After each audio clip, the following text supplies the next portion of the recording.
Welcome to Voyage Outdoors, podcast number one. These are going Number to be one. shorts. Number one, short sample size. Uh, really, if someone listens to this, amazing, awesome. If we can help you out on your, hunting, bow hunting journey, we'd love that opportunity. We are newer to the game, absolutely obsessed, and it's what we talk about, dream about, think about, plan for day in and day out. So here we are. And to start things off, I have you to thank for all this because if it wasn't for you, if it wasn't for us meeting and establishing an amazing relationship, like I wouldn't be bow hunting, maybe who knows. So just to backtrack, Seth and I met in 2017. We were both deployed. We were both Air Force reservists. Seth was um, security forces. That's Yeah. pretty much Yep. police officer. I was a firefighter, crash rescue.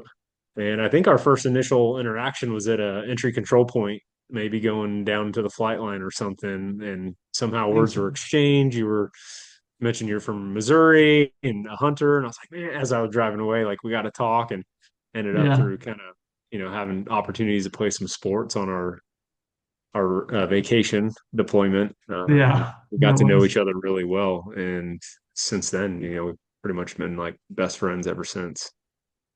Yeah. Yeah. It's been Uh, a really cool journey. I appreciate you thanking me for that. I mean, there's a whole nother side of it of like, Jared started coming to my father's farm in central Missouri and hunting because we met.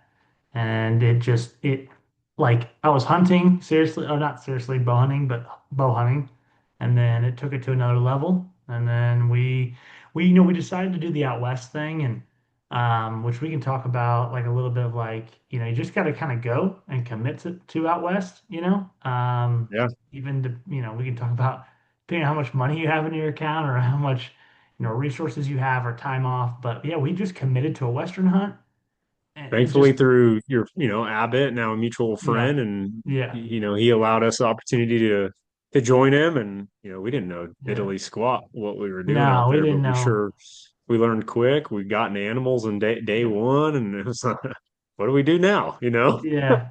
It's kind of Um, one of those things that it takes off, and yeah, if you're passionate about it, it'll take off. And it honestly, looking back now, it's like it felt like it's been a long time, but it's been 6 years or 7 years since we 7 years started. since started Yeah, hunting together and like really hunting becoming hard. Yeah. serious with hunting.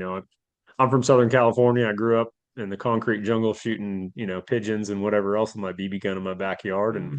until I moved to Georgia in 2013 or 14, as I was able to finally, you know, go hunt some big game, some whitetail with a rifle. And then, we ended up meeting a few years later, and I've just been absolutely obsessed with it. And that's all I want to do. Like I said, it's all we talk about. So, Yeah. yeah, we've been fully committed ever since this journey began. Yeah, I know. It's cool. Like I don't know. I looking back, I always do think the people that got me like super interested. Like I look back and think like in Abbott all the time. Like if it wasn't for you, I wouldn't have started bow hunting at 15.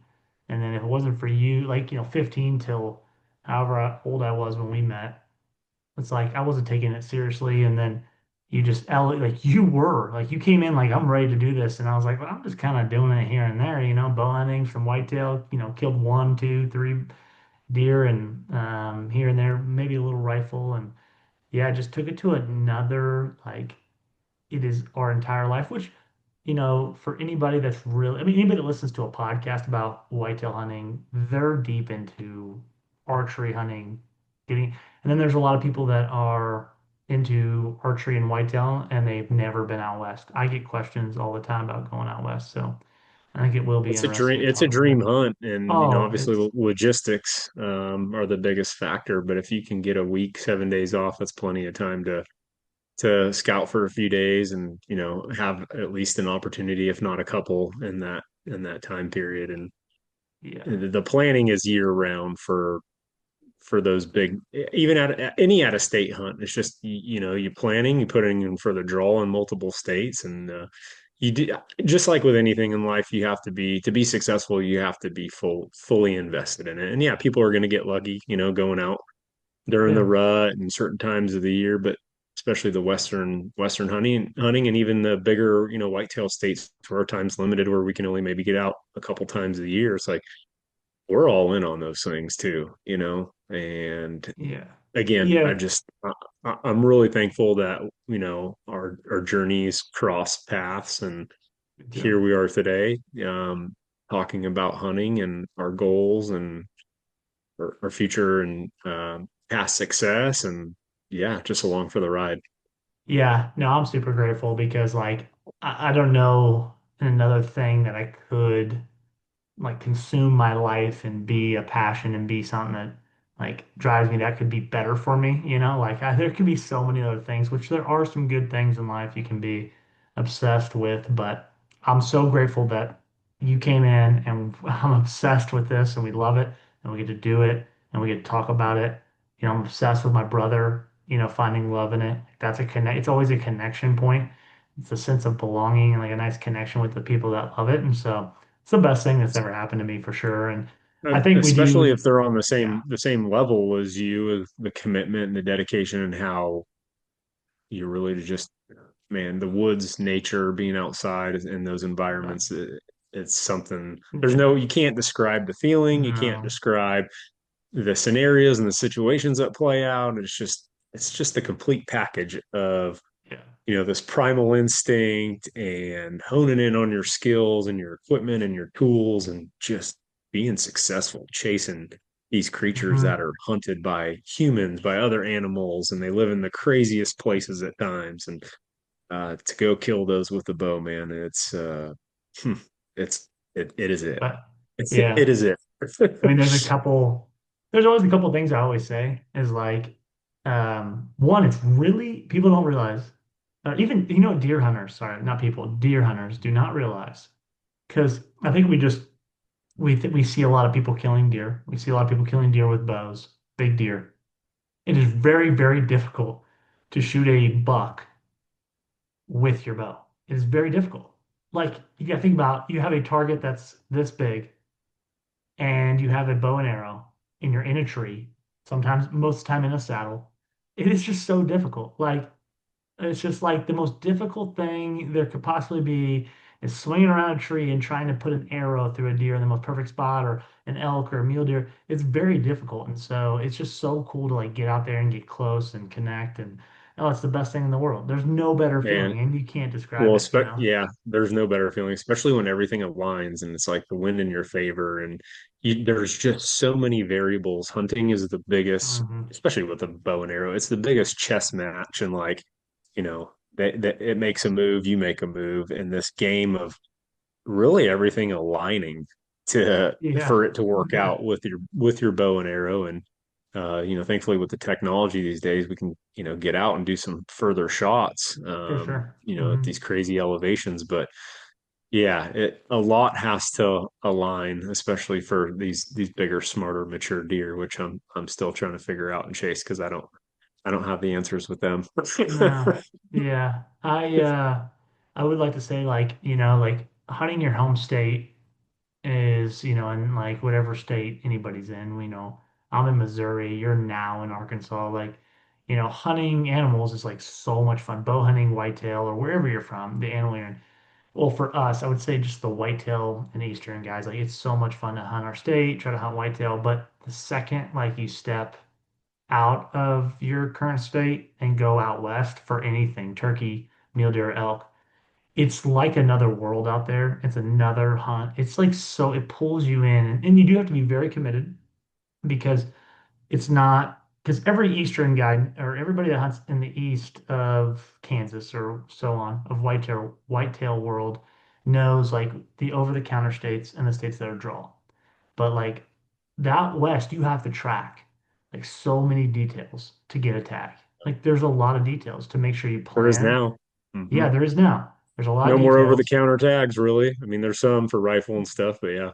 It's so limited. Like, yeah, you can commit to one or two, and there's some guaranteed draw type stuff still out there where you can put in with 0 points, but you have to be so committed to that world. But at the same time, it's the greatest thing that I have ever experienced in my life. I will It's do the it forever. adventure, it's the unknown. Even though if you've Yeah. been to that unit, you never know what you're gonna, what challenges are gonna present themselves or what opportunities. And it's always a challenge. And especially those Western hunts, our time's limited. We get maybe Yeah. 7 days to 14 days to be out there with our, family and Yeah. Yeah. kids and work-life balance. And so yeah, we really plan and prepare um as much as we can to put ourselves into success and get tags every year. But man, I'm just excited to get this started Me and too. talk more. We pretty much talk I almost every know. day anyways, and so we're I just like, hey, know. let's shoot the shit some more. And I I almost wanted to go down when you were talking, I'm like, I could go down, we can go down rabbit I holes know, like now. It's so easy. It's yeah, so like, there is something to be said about someone who cares about archery hunting as much as you. You could, it's like it's just such something that consumes your brain all year round. Like it's all year round. Of course, you have other things in your life, like everyone has a family. Most people have a family, and we have jobs and we have life and all that, but I'm constantly thinking about different things in the archery world and hunting and trips and where I want to go, planning it. And it is a year-round thing.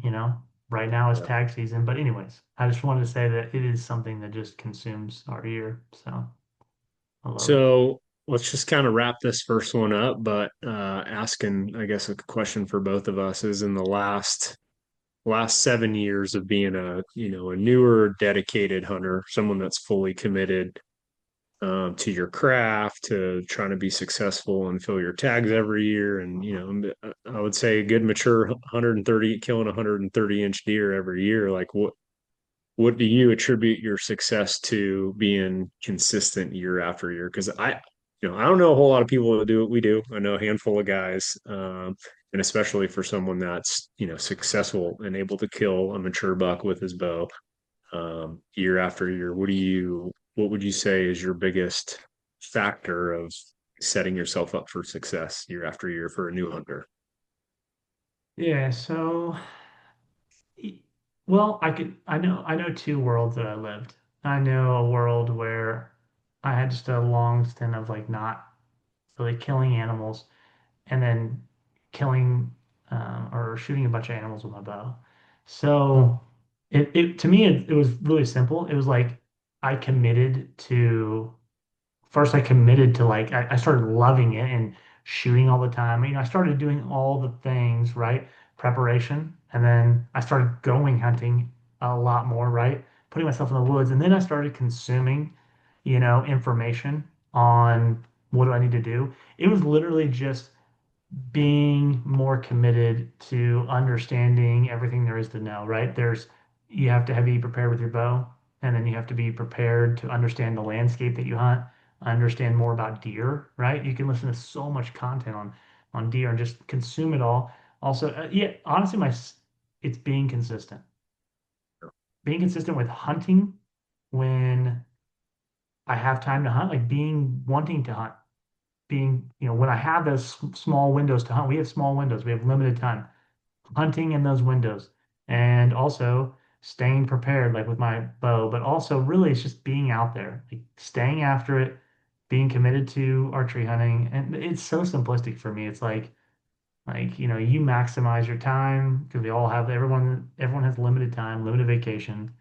It's just maximizing your time. And then of course, killing, it's like understanding when the best times to go are, and just constantly trying to gather information on that. That's just it. I just did that. I took the water hose, so to say, of No, you're right. I mean, information.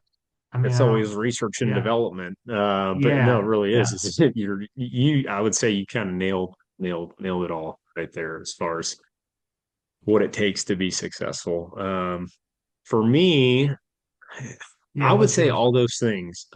Also, we don't own land, right? Like we're either door knocking, Mhm. we're hunting public land, especially That's a out whole nother west, piece. Yeah. and the consistency of finding mature deer to hunt, Yes. no matter what. Listen, I'm telling you right now, for anyone that's listening, you can hunt big game, giant Mhm. deer anywhere in any anywhere. state, in any suburb, any city with a bow and arrow. You don't Hmm. have to go far. There are giants in Nashville, Atlanta. I mean, close to where I'm at now, there are big deer. So Hmm. don't be afraid to get out of your comfort zone and door knock if you don't own land.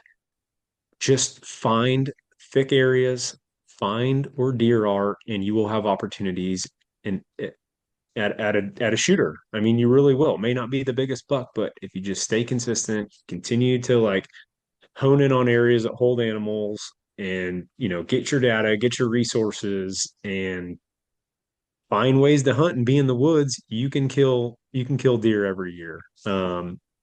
But all those things that you said is honing in your skills and fine tuning your craft. And the analogy you used years ago was hunting is just like baseball. It's like you're sitting there, you're waiting at your position, especially infield, and it's just like third base, whatever. Boom, it's like that play's coming to you at some point in time. And that's the same thing for the woods. Like Yes.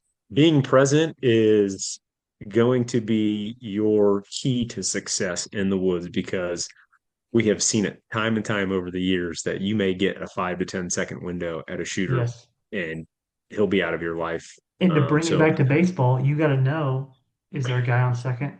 Do I need to go to third? Is there a guy on first? Do I need to go to yeah, second? You have to know the whole game. Is there two outs? Is there one out? Is there a tree you limb do. here? Yep. Is there a doe behind me? Can I turn and even shoot this way? Like you have to think about every scenario Yeah. and then boom, it happens. But I do want to go back to what you said. I'm glad you brought up anybody listening can shoot a nice deer. This there's three ways to kill a mature deer. You can be Consistently. lucky Yep. consistently. Oh, well, Well, maybe not. Yeah, you can be yeah, lucky. okay. Well, we'll Always need a little say, luck. yeah, okay. No, but there's luck, right? Killing a mature deer. This is just for 1 year. For 1 year, you can be lucky. You can go to a spot, you can sit on public, you can go anywhere and just get lucky. Like a deer could come by, you can kill a nice deer that way. Okay, in a year. The second way is you can own a farm and you can grow those deer and you can watch those deer. Okay, so you own a place and you can grow those deer to be nice deer. Okay, so that's another way you can kill a really, really good deer. The third way is you find those deer. And for some, I believe the majority of people that archery hunt are guys like a lot of people own land, but a lot of us are out there, we don't own land. So we're either looking for a friend of a friend, or we're door knocking, or we're going to public. And so you've got to consistently do it. Well, luck's probably out of the way there. So consistently, you either have to own land or find them. And so finding deer, you can door knock, you can find deer, you know, They're there. They're out there they're out anywhere. there. Yeah, you got to keep knocking like Look in the suburbs doors. where you live. There's Yeah, giants. There's giants. giants. Don't Yeah, think that you have to go and have thousands of acres or hundreds of acres to kill big deer, because no. I've been chasing a 130 inch on 10 acres all season. Well, he disappeared, but Yeah. he's back. So it's like Yeah. you In the don't need a whole middle of lot of land to Arkansas. kill deer. Yeah, in the Yeah. middle of Arkansas where there's not a lot of big deer. And so But I've that's been all, anywhere. That is anywhere, yes. any state. I Yeah. mean, you just got to find them. Just do the work. If you're obsessed with it, if you want it bad enough, you you'll make it happen. Yeah. I mean, Kansas was a good example this year. Like we went out to Kansas. And yes, was it harder to get land or permission door knocking? 100%. There's different parts that are harder than others, right? Leases and different things, a lot more hunting pressure, and it's harder. But we still got properties, right? We still got opportunities to hunt. You know, maybe they weren't Public and private. Yeah. public and private, but there was really good, like private pieces that I got permission on that people overlooked or maybe didn't pay attention to had really, really good deer on. So like there's always good deer out there. You can find them, grow them on your own farm, or be lucky. And to summarize success, any success we've had, it's just finding them and staying on them. So Being yeah, consistent. I mean, yeah, being consistent, consistent. you know? Yeah. So hell Yeah. yeah. Well, let's wrap the first Let's ever go. episode one of Voyage Outdoors. Well, Love it. I've done some podcasts before, but Yeah, I but think we've I think talked this will be and a consistent yeah, podcast that we'll keep I doing. didn't And enjoy. this was just kind of the intro, the opening, and we can go down the wormhole on anything. probably next time we'll have a little bit more like key topics, takeaways Yes. from, specific hunts out west or Kansas hunts, things that we would do different. Yeah, just a lot to talk about and digest. So Yeah, we do have a lot of plans. We're going to break down turkey hunting out of state, traveling for turkey hunting out west. We're going to talk about elk hunting out west, mule deer hunting out west, you'll do, yeah, whitetail hunting in any any state, state. or yeah, any state. We'll talk about everything and just kind of go over what we've learned. Definitely not, you know, I'm just excited to share our experiences, really.